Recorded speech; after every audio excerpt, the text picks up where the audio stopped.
यो जीव भूला ब्रह्म को विकृताई बकवाद, आन उपासा करते हैं क्योंकि मिले न सतगुरु साध। यो जीव भूला पूर्ण ब्रह्म को, ये जीव पूर्ण परमात्मा को भूल चुका है। और विकृताई बकवाद, यानी जो भी ये कर रहा है ये सारी यूजलेस हैं। बकवाद माने व्यर्थ, व्यर्थ की क्रियाएं, व्यर्थ की कहानियां। यो जीव भूला पूर्ण ब्रह्म को विकृताई बकवाद, आन उपासा करते हैं मिले न सतगुरु साध। अन्य उपासनाएं करते हैं। आन उपासना माने अन्य, एक पूर्ण परमात्मा की भक्ति को छोड़कर जो और उपासनाएं आप करते हो वो आन उपासना है।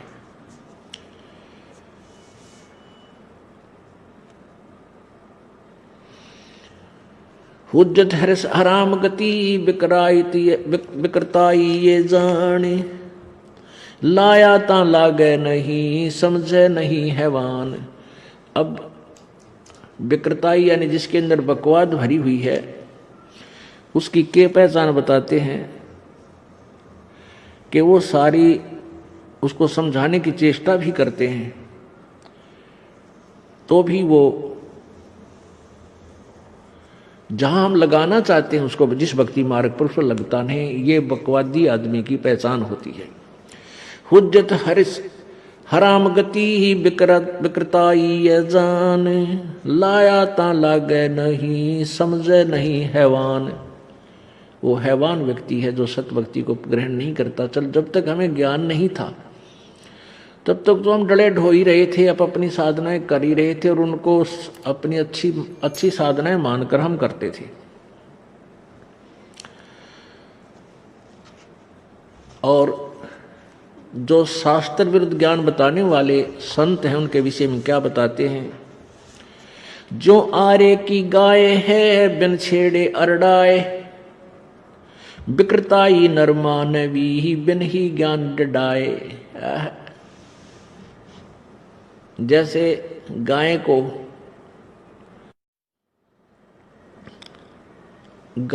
बांध देते हैं कसाई लोग और उसको पता लग जाता है कि तेरे को काटेंगे, मारेंगे ये, तो बेचारी निकट आते ही डड्डान लग जाएगी बुरी तरह, अपने आप बिना छेड़े ही वो रांभने लग जाती है, रोती है, डड्डाती है बुरी तरह। तो ऐसे ही कहते हैं ये व्यक्ति जो ज्ञानहीन संत हैं इतने लंबे लंबे प्रवचन करेंगे, डांटे नहीं डटे, पुरानी के की अड़गम सड़गम कितनी कथाएं सुना डालेंगे।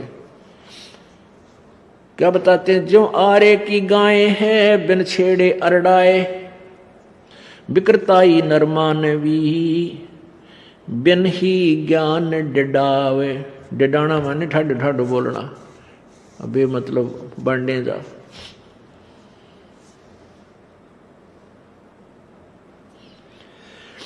फुटे नग का मोल क्या कौड़ी बदले जाए, विकृताई नरमानवी संतों देख रिसाए। अब जो निकम्मी आत्मा उनकी पहचान बताते हैं कि संत वही होगा जो सच्ची कहेगा और ये नहीं देखता कि ये आदमी नाराज ना हो जाए, कहीं ये कह दूं तेरी साधना गलत है बेटा भाई बच्चा। तो संत सच्ची कहा करे, नहीं तो बोल रहे नहीं, उसको आवश्यकता ही नहीं फिर प्रचार करने की या कोई ज्ञान बताने की। और उस संत को जो सत्य कहता है और अनमोल मनुष्य जीवन की रक्षा करता है, उसको देखकर भी जो विरोध करते हैं वो दुष्ट आत्मा बताए। ये पहचान है उनकी।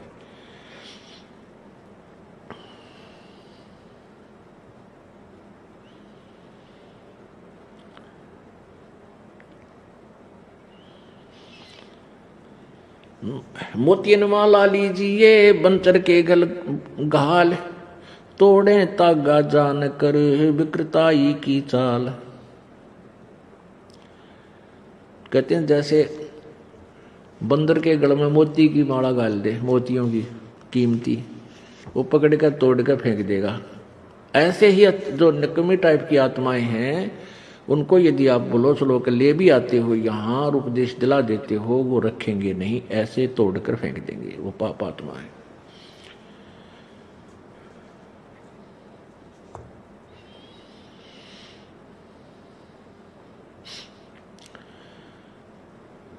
राम कहे राजी नहीं ये लंगर सोखा ठील, साहेब दर बहु दोष है भरमा फरे खलील। और दूसरी पहचान बताते हैं कि यहाँ सत्संग यथार्थ स्थल पर आएगा तो यहाँ तो 100 दोष निकाल लेगा अपने मन में, ये ऐसे करते हैं, यहाँ ऐसे करते हैं, और धक्के खाता अंडे जाना जाना कि पहाड़ों पर पर्वतों पर। राम कहें राजी नहीं ये लंगर सोखा ठील, साहेब दर बहु दोष कहे और भरमा फिरे खलील। यो मन भूला पूर्ण ब्रह्म को दुनिया देखण जाए, और चोरी में चित देते है सुन सुन भक्ति रिसाए। आप तो मेरे खोटे काम करे। और जहाँ ये आजा के बरवाड़ा में संत रामपाल जी बहुत अच्छा ज्ञान देते हैं, तो फिर हमने सौगाल सुना दे, और आप सारे खोटे कर्म करे, दिन में कोई भी आंट नहीं किसी कर्म की। ऐसे व्यक्ति भी संतों में दोष निकाल देते, तो उनको विकृताई कहते हैं, दुष्ट आत्मा बोली जाती है। अब क्या बताते हैं भाई, जन्म जन्म की वासना हुई इकट्ठी आन, निर्मल कैसे होएगा कोई सतगुरु लगे न कान। अब जो ऐसी निकम्मे टाइप की आत्माएं हैं, तो हम सभी ऐसे ही थे जब तक हम इस परमात्मा के तालाब पर नहीं आए थे, इस धोबी घाट पर नहीं आए थे। इस परमेश्वर के तत्व ज्ञान ने हमारे अंदर के वह मैल काट दिए जो हमारे अंदर दोष थे। और जो व्यक्ति यहाँ नहीं आते, दूर दूर सुने सुनाए से ओछी मंदी बोल रहे हैं, उनके विषय में कहते हैं कि युगन युगन की वासना और वही इकट्ठी आन, जैसे संचित कर्म है, युगों युगों के इकट्ठे जमा हो रहे हमारे अंदर। और भाई निर्मल कैसे होगा कोई सतगुरु लगे नहीं कान, सतगुरु लगे नहीं कान है।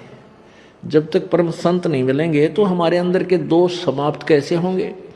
साबन और जल का जब तक योग कपड़े पर नहीं होगा, उसका मैल कटेगा कैसे।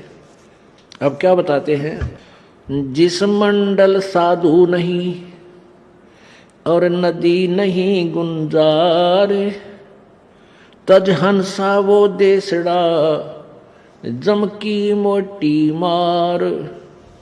जिस मंडल, जिस क्षेत्र में संत नहीं है, वो ऐसा देश है जैसे जिस मंडल में ऐसा इलाका है जहां पर नहर ना हो, दरिया ना हो। तो जैसे उस क्षेत्र में जाने का कोई यूज नहीं, भूखा मरना है, ऐसे ही जिस साधना को तू कर रहा है,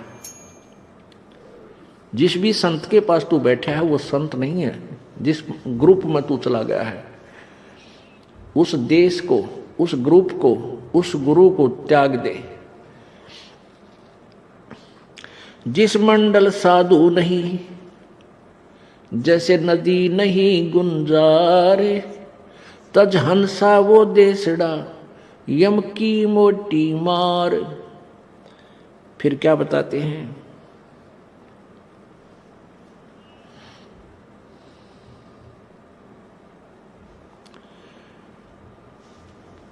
छह ऋतु 12 मास में नहीं कुलाहल राग, जे नगरी क्या रैन है कोयल कूक न बाग। 6 ऋतु 12 मास में और नहीं कुलाहल राग। अब जैसे अच्छा अक्षेत्र है, खूब उसमें सिंचाई होती है, अच्छे धन हो जाता है, तो वहाँ पर फिर खुशी के राग गाए जाते हैं। ब्याह शादियाँ होती हैं तो वो मंगल गाते हैं, यानी वो खुशहाली में अपना उस खुशी मनाते हैं। 6 ऋतु 12 मास में जहाँ नहीं कुलाहल राग, जेह नगरी क्या रहन है, जहाँ कोयल कूक न बाग। तो परमात्मा तो पूर्ण ब्रह्म की वाणी जो है हमें सत्य भक्ति मार्ग से ही तोलती है। उदाहरण के अर्थ हम अन्य प्रमाण लेते हैं कि जैसे जिस क्षेत्र में कहीं साल 6 महीने में भी कोई सत्संग ढंग का ना होता तो वो जीव सुखी कैसे होंगे? उनकी आपत्तियां टलेंगी नहीं तो रोज किसी के कुछ हो रहा है, किसी के भाई मर गया, किसी की माँ मर गई, किसी का बालक बीमार है, तो वो खुशी मना ही नहीं सकते। जैसे जहां जिस क्षेत्र में दरिया नहीं है यानी पानी का साधन नहीं है तो सुखी हो ही नहीं सकते। उनको तो रोटी है कि सांसा पड़ी रहेगी सारा दिन, खुशी की तो बात बहुत दूर है। ऐसे ही जहां संत नहीं जाते वो अक्षेत्र ऐसा जानो जैसा नदी रहित क्षेत्र है।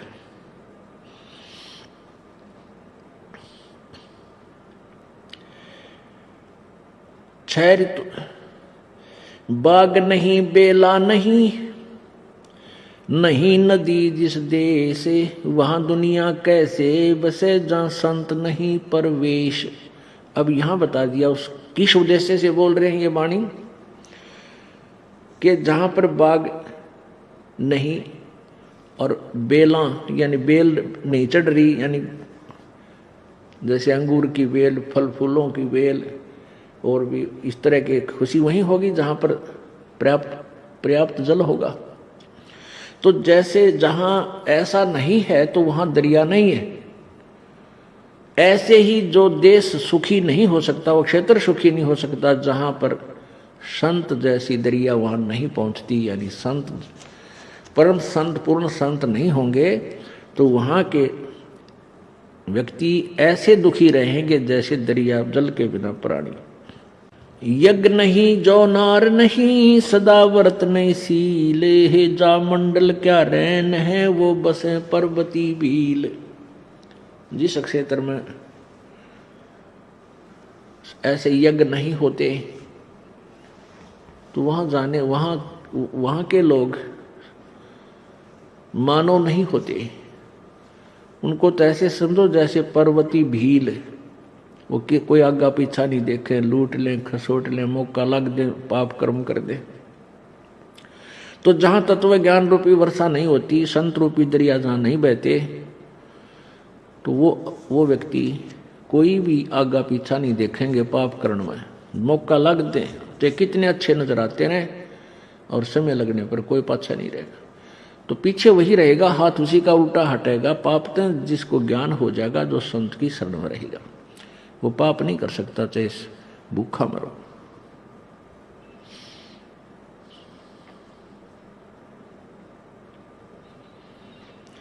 हंस दिशा जहां मनुष्य हैं, ज्ञान विवेक विचार,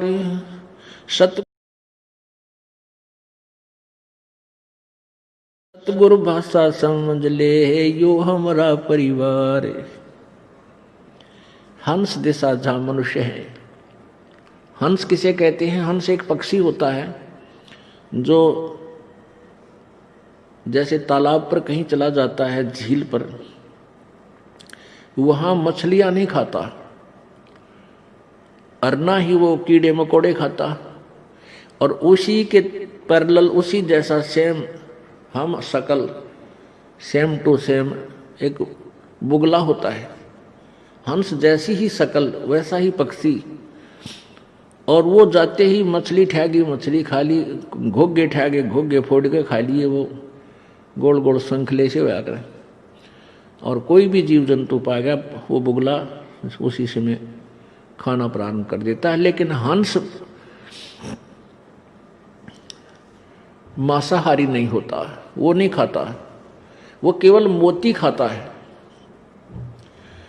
और दूध के अंदर मान ली 1 किलो आप शुद्ध कति प्योर दूध है और उसमें पाइया पानी डाल दो 250 ग्राम और हंस के सामने रख देना, उसको उसमें ऐसी कुदरती क्रिया दी है मालिक ने, ऐसा केमिकल है उसमें ऐसी उसकी जीभ में वो दूध रह जाए, पानी छोड़ देगा, दूध को पी लेगा, पानी अलग रह जाएगा उसका। दूध और पानी छान लेना, दूध और पानी को अलग अलग कर लेने का तात्पर्य यह है कि हम बुद्धिमान व्यक्ति जो भक्त हैं ये हंस दिशा में आ जाते हैं, हंस स्तर पर आ जाने चाहिए। इनको हर तरह से सोच लेना चाहिए पाप और पुण्य की सतिथि को, कि आप जो ये हंस जो होते हैं वो पाप नहीं करते, पुण्य करते हैं, वो किसी का बुरा नहीं करते, भला भला करते हैं। ये बट नेचुरल हो जाना चाहिए उन्हें, वो हंस होते हैं। तो यहां कहते हैं हंस दिशा जहां मनुष्य हैं और ज्ञान विवेक विचार और सतगुरु भाषा समझ ले सो हमारा परिवार। जो हमारे परमात्मा के ज्ञान को समझ लेता है, सतगुरु के ज्ञान को समझ लेते हैं, उसके अनुसार चलते हैं, तो वो हमारा परिवार है, वो हमारे भाई बहन है, वो हमारे बच्चे हैं। और जो इस भाषा को, इस ज्ञान को नहीं समझते हैं, वो तो मनुष्य है। पुण्यात्माओं, हमने, क्योंकि शरीर मनुष्य का है, कर्म मनुष्य के उनके भी नहीं है, लेकिन मनुष्य कहलाते हैं। अब हमने मनुष्य से देवता बनना है, मनुष्य से हमने देवता बनना है, और उसको सतगुरु ही बना सकते हैं। मानुष से देवता किया करत न लाई बार, ये सतगुरु ही कर सकता है। अब मानव तो वो भी हैं जो सारा दिन पाप करें, खोटे खोदें, आप जैसे नजर आएंगे, और एक आप हैं, आप पाप नहीं कर सकते, 100 बार सोचते हो किसी का बुरा करते समय, तो आप भी मनुष्य हैं और वो भी मनुष्य। तो हंस और बुगला एक कैसर, एक सरोवर पर हंस और बुगले दोनों हो, उनकी पहचान बताई जाती है कि बुगला तो जाते ही मछली का दुश्मन होगा, और बुगला नहीं, और हंस नहीं होगा, खड़ा रहेगा, वो छुएगा नहीं उसको। ऐसे ही आप कहीं खड़े हो, भक्त हैं, और दूसरे भी व्यक्ति खड़े हैं, सामने शराब की दुकान दिखी, जब वह पहुंचेगा गो जमा हाथ देकर दिए एक पौवा, और भक्त उधर देखेंगे भी नहीं, तो ये समझ ले वो तो बुगला है, उसने तो मछली मार ली। और हंस उसकी तरफ नहीं देखेंगे। हुक्का पीवे, बीड़ी पीवे, ले भाई ला ले, तू भी पिला ले, तो भक्त नहीं छुएगा कि ना भाई बस मैं नहीं पीता हूं। तो ये हंस और बुगले की पहचान हो जाएगी। जो इन बुराइयों को त्याग देंगे वो मनुष्य, फिर वो हंस हो जाएंगे। तो वो कैसे होंगे भाई? युगन युगन की वासना हुई इकट्ठी आने, निर्मल कैसे होगे सतगुरु लगे न कान। यानी सतगुरु के विचार तुम तक पहुंचे नहीं तो आपकी ये बुराई छूटेगी कैसे?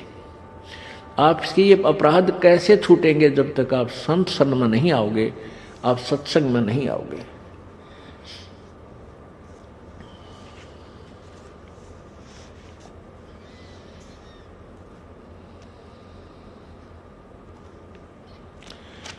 अक्षमाशील तिस नगर में सत्सुकृत संतोषी, चल हंसा तिस भूमि बस जीवित मुक्ता मोख। शंका डायन साल सब सोल शरीर मिटंत, धोखा धुंधर जाते है जब भेटे सतगुरु संत। कबीर पुरुष की भगति करते संत सुजान, गरीबदास सत भक्ति कर पहुंचे देश अमाने। कहते हैं परमेश्वर कबीर जी की भक्ति सुजान संत यानी अच्छी आत्माएं ही करती हैं। और गरीबदास साहब जी